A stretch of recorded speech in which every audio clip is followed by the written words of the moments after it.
Ụtụtụ ọma nụ ụmụ ọdịnala Igbo. Aka m bụkwa onye nke gị Ogbuefi EZE-ANA Ugochi tubelu oraifite. Abụ m onye isi nchụaja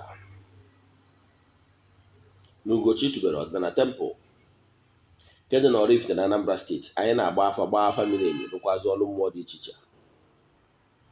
Abụkwazị m onye isi nchụaja na ọdịnala restoration prayer ministry, bụrụkwazị onye mgbasa ozi ọdịnala Igbo. My mission is to help people live better life. N'isiokwu n'ụbọchị taa, n'oge awa nke eziokwu, bụ ihe niile ị kwesịrị ịma gbasara ndị mmiri and how to settle your spiritual spouse. Ọ gaa nke ọma. Nke a bụ isiokwu anyị n'ụbọchị taa. So stay tuned and watch till the end, maka na ihe mma akụwara ụta ata bụ ihe ga-esave your life, change ugly things around you. So mana before nga n'iru, asị na chi tata bụ eke eketara anyị ihe ọma ma kepụrụ anyị ihe ọjọọ. Asị na akakaka ya amaghị na jijiji anya amaghị. Asị m na onye chụbara anyị ga-ada, onye anyị na-achụ ga-ada. Onye echeche ihe ọjọọ ya eme anyị ya ma onwe. Asị m onye isi anyị na-achụ awa aja ya wụrụ nke chụọ. Onye rụta ihe ọjọọ ya eme anyị ya ma onwe. Onye si ihe anyị ji wee dịrị anyị digbo onye a na ndụ. Onye si ihe anyị ji wee nọrọ anyị nọgbu onye a na ndụ. Asị m ihe ọma dị n'elu ya dara anyị na ọdịnala ya pụrụ anyị omekwụwa were anyị ha wee fụ. Anyị ka dị ka echi, maka na echi adị agwụ agwụ. Asị m na anyị ga na-aga n'iru maka na oke enwegwu n'iru ka ọ na-ama, maka na adị ụka ibe na ọ na-agụ akwa. Asị na anyị ga-anọ ka abụ ana ga-anọ n'ọnụ ihe ọ yiri ya chọrọ ya bịa. Na anyị ga-adịkwa ka agụ nkwọ na-abụ ihe ọbụla ọta getụrụ ọ ya ebuterịrị something. Anyị ga-adị ka ichioku na-anọ n'ụlọ mgbere ya na-asụ n'afịa. Ọ ihe m kwuru. Na ndị enyi m niile, n'isi ndị enyi m niile, ana m aga ofu ogologo ndụ na ihe akwakụ na ihe nwenwe n'ọrụ uwe ego ka nọ. Ndị niile anyị na-alụ ọrụ mmụọ dị iche iche all over the world. A sị na nchụ ama emenata ụnụ na nchụ ada eme odogwu n'anya. Na-eto nsikọ ka ọ ya esi wee mee. Maka na okwu mmụọ bụ n'ọnụ dibe ka ọ na-ebi, na ọ na-ebi n'ọnụ ofeke. Ise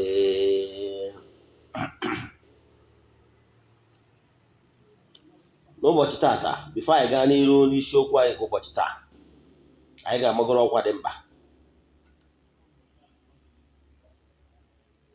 n'oge awa nke eziokwu. Ụtụtụ taa agwago gị ha ya akụzi ihe gbasara ndị mmiri and ihe niile ị kwesịrị ịma gbasara water element. Wee kwuo na anyị ga-apụtakwa n'ihe na anyị ga-edekwa n'ude.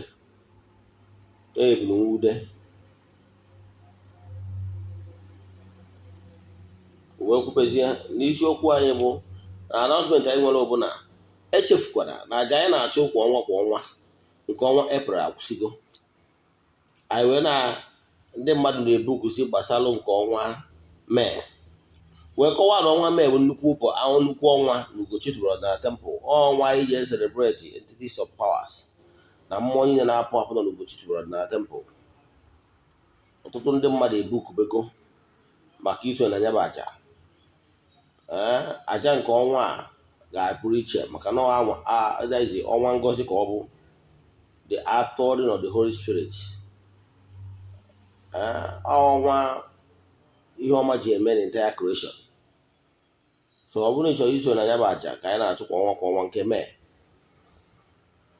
forward ọrụ m 3 prayer request gị, then donate your token to the account, ma ọ bụ chaja na WhatsApp ka nyere gị aka tụziere gị aka etu ị ga-esi mee iwee sonyere anyị na 08057837672. So o nwere ihe ndị ị ga-eme ka iwee sonyere anyị. Na aja nke ọnwa ya ebido na 8 wee kwụsị na 21st. Ọ na-akwụsị na that 21st ya anyị ga-egbu efi wee lụ siri onye bụ ekpere anyị ga-ekpe na ofe anyị ga-aga for 14 days. Egbucha ya bụ efi, mmemme continue, because egbucha ya bụ efi na 21st eme saraka, ndị mmadụ ga-eri wee nwụọ. A ga-egbu anụ dị iche iche mana start efi anwa ị bịa wee nwụọ ọgwụ afọ. maka na anyị kwadosiri ike na nke ikpeazụ a. Then ndị mmadụ ga-eri wee nwụrụ ụbọchị a. Anyị emegoro sara aka na 21st chi n'abalị, emesisie ya 22nd na continue, because ya bụ mmemme imechi ya bụ ihe anyị ji Ogbuefi na ya bụ na nnukwute mmemme nke ọnwa festival. Oge anyị si celebrate njeru nke Chukwu, ndị na-eweta ihe ọma dị iche iche, otu Igbo jere arụsị na-eweta ihe ọma dị iche iche. Ya bụ n'ụbọchị nke abụọ bụ na n'ọgwa mgbe aka anyị ji celebrate mmụọ niile na temple, ya na ihe eji na nchagbu arụsị na-apịwa ndị amoosu azụ na mmụọ ndị ọzọ dị iche na Ugochi tụrụ na temple. So great festival ka ọ bụ. So ọ ga-ebido na 21st yanwa anyị na-emechi 14 days ritual wee bata na 22nd bụ Sunday. You are all invited. Na 21st ya bụ na 27st ya ndị mmọnwụ na ndị egwu ga na-eti. Ga-abata na 22nd na 27nd ahụ mmọnwụ ga-agbakwa, mmọnwụ dị iche iche ga-agbakwa, ndị egwu dị iche iche ga-agbakwa. Anyị nwekwara live band. So ebe ọ bụla ị nọ all over the world, bịa sonyere anyị na ya bụ mmemme. Ebe ọ bụla ị nọ, you are all invited. Anyị nwekwa ike iseta some of the highlights a ga-esetukwa na social media ka ndị friends anyị wee gbara ha Christmas, ndị nwere ike ibewu. Sorry, ọ kachasị nọ mba ofesi ka abụ ihe kwesịrị ịma. So ọ bụrụ na ị chọrọ ụbọchị ahụ oke ọfọ anyị ga-apụta, ọ bụrụ na ị chọrọ ya n'ime obi, ọ bụrụ na ị chọrọ ka ị chọrọ na ndị a ga-achụrụ aja dị iche ma ọ bụ gwa ọrụ ọfọ dị iche iche, kwubie okwu dị iche iche n'isi gị, ịmadị ga-eme donation to our account, then forward ihe we are request ka anyị kwesịrị ịma. Then n'isiokwu anyị nke anyị bịa n'ụbọchị taata bụ ihe gbasara ndị mmiri. Kedu ndị bụ ndị mmiri? The water elements that include the salamanders, the water sprites, the mammals and other elements. Ndị a niile bụ ndị anjelu nke Chukwu, ndị na-eje ozi na mmiri. Ife a na-eme onye mmiri, ịnụ mara na o nwere ndị mmiri riri, mana azụ dịka dolphin wee kwalite akwagote ha n'elu ala. Ifebere ịgbara testimony ya, yes, ife a na-eme nwa mmiri ya na mmiri dị na mma. Ọgwụgwọ ndụ nwefu enetere onye a nọ n'ụgbọ gbagbuo, ifu na even the fishes, the elements of the water will be of help guide onye awa. Nwere ebe nwa mgbe o were ịntanetị na onye the dolphin sevuru n'ụgbọ ha gburu, ọwụ na dolphin wuzo onye ji nku ya wekute n'elu ala wee nwere onwe ghọtara ya. So e nwere other water elements buru ibu. So ndị mmiri bụ ndị obiọma, ndị na-eme mmadụ odogwu, ndị na-eme mmadụ eji ama atụ. I don't joke with a primordial queen n'obiọma. Nne Iyọlụ, nne mgbe mkpa kpọkuo ya ọza m kwere na ọ na-eme. Nwere m ike ịpụtara tempụ ghara ijetu ya afa.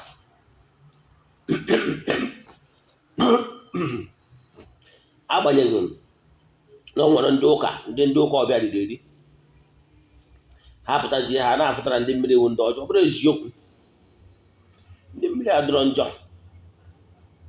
ha na-ebinye mmadụ ike, na-agọzi mmadụ, maka na mmiri bụ ndụ, mmiri nwere ngọzi. Mana ọ bụrụ na mgbe ụfọdụ ọ bụrụ na imere ihe ị kwesịrị ime, ndị ọgba nje gị nwere ike na-apịawa gị azụ maka na ị dịsi obere. Ihe a na-anya mpịawa azụ ahụ ka inwe ike banye na line ka ị ghara ịna n'iyi. Ya afọ ya fụtazie na ndị mmiri bụ ndị ọjọọ. Ọ bụrụ ka e ji esi wee mara iwe onye mmiri, kemgbe ọ bụrụ na ibu onye mmiri, nwere ike ịra afụta onwe gị n'ihe niile letịrị mmiri. Anyị na-efutara onwe gị na-egwu mmiri na nnọọ, ma ọ na-efutara onwe gị ka ị nọ na mmiri, ma ọ na-efutara onwe gị in anything surrounding the water. And one thing dị common, ị bụrụ onye mmiri, ị nwere ike imetara mmadụ ihe ọma, nwere ihe ọjọọ kwụọ ụgwọ. Ọ dị very common. Ị bụrụ onye mmiri, ndị mmiri bụ ndị obiọma. O nwere so many signs ị ga na-afụ wee mara iwe onye mmiri. Ị bụrụ onye mmiri, ị dị na-ele pornography, ị na-enene nude pictures mana ị nwere ike ịfụ niile adị anọ and ọ bụrụ na ịdị two staff then manye na we nọ inwe wet dream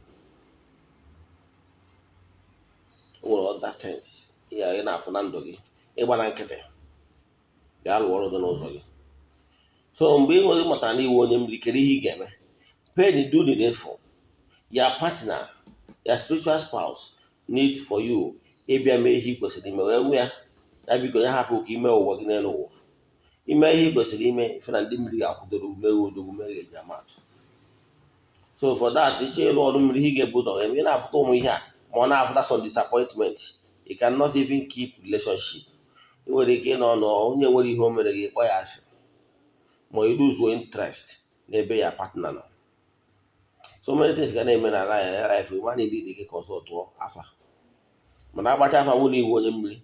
Etu esi alụ ọrụ mmiri ọgazie ewu na ọtụtụ ndị mmadụ na-abịa je na-emekasị ndị ụka white abụrụ ha na-alụ mmadụ ọrụ mmiri ọgazie maka na ekele ọrụ eke ịchọ ịlụ ọrụ mmiri ijekwa rie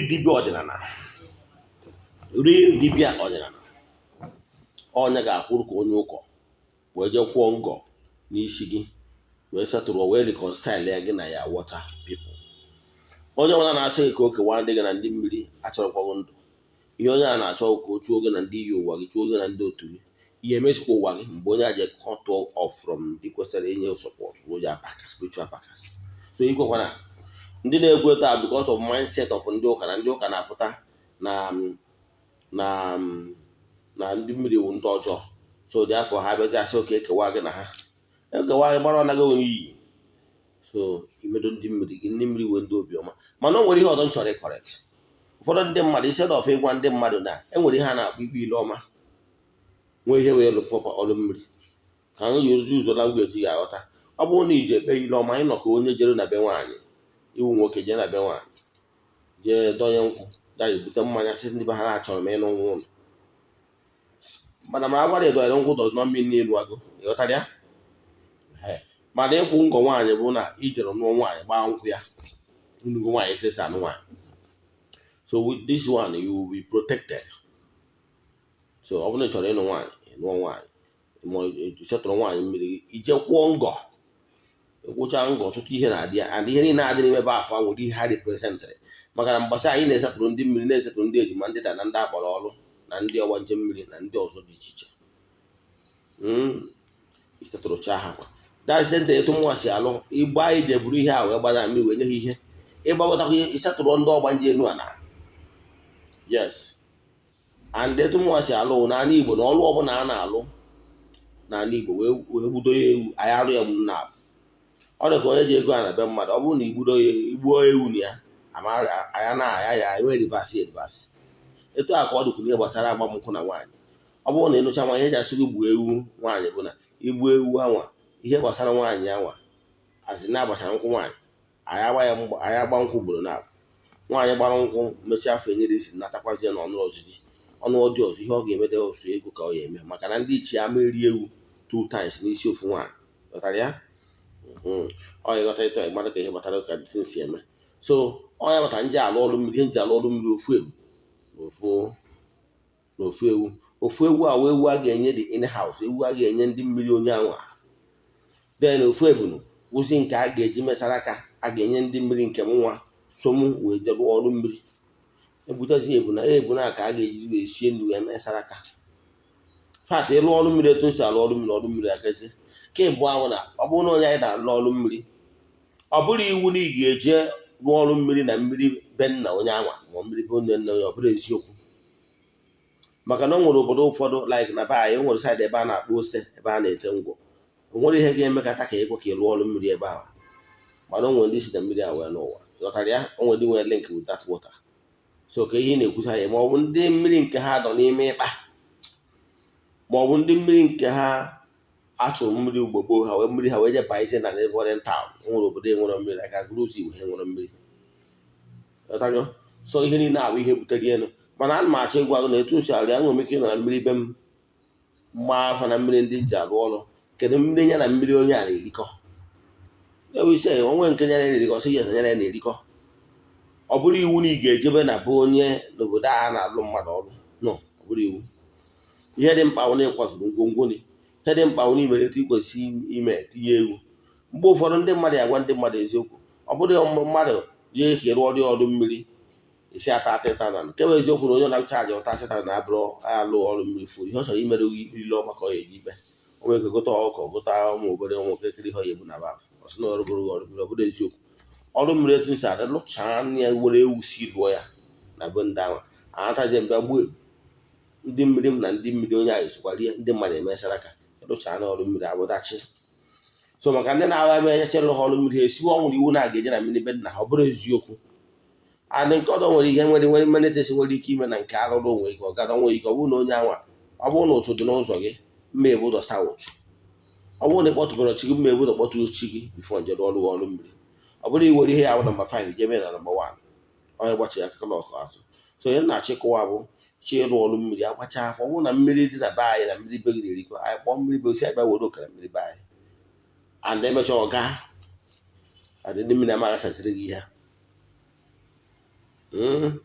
Nke ọzọ bụ ọrụ mmiri na ọrụ mmiri abụghị arụcharụ ọrụ mmiri once ị nazi ebe nna gị nara ana arụcharụ ọrụ mmiri ihe anakọ nọ ije chụpụrụ ha aja maka na ịbụrụgoro nwaanyị ejere ije dị n'obodo ọzọ ọma emezighị ka maka na eji ijere ije dị akwụkwọ ngọ onye emezighị ka ị gara ide eje na-afụ nne na nna gị ịnọkwa nakwa igoro bred goro ihe na-esi mma mpa ha bịa nka mmadụ ka unu si mee ewesị nwa mụ na na-ebikọ ọfụma wee tụnye gị alụ. So etu aka ọ dị gị na ndị mmiri from time to time gwara ihe ọnụ eri jekwanye ha dọtara ya kachiri mma wee dị. Ebe a ka m chọrọ ịkwụsị chọrọ ka vidio atọ ogologo ị na-erecha ya nwa ajụjụ ma ọ na ịchọrọ ịwọchị nkụzi niile anyị na-akụzi na YouTube ụbọchị kwa ụbọchị send ya meseji Ogbuefi EZE-ANA Ugochi tubelu oraifite bụ ma YouTube name na Facebook Ugochi tubelu oraifite. Inwe ajụjụ ma ọ bụ na ịchọrọ agbara ya family name send ya meseji 08057837672 Ogbuefi EZE-ANA Ugochi tubelu ya gazienụ. Ị na-erecha ya tụsara ndị ya dị ọnụ.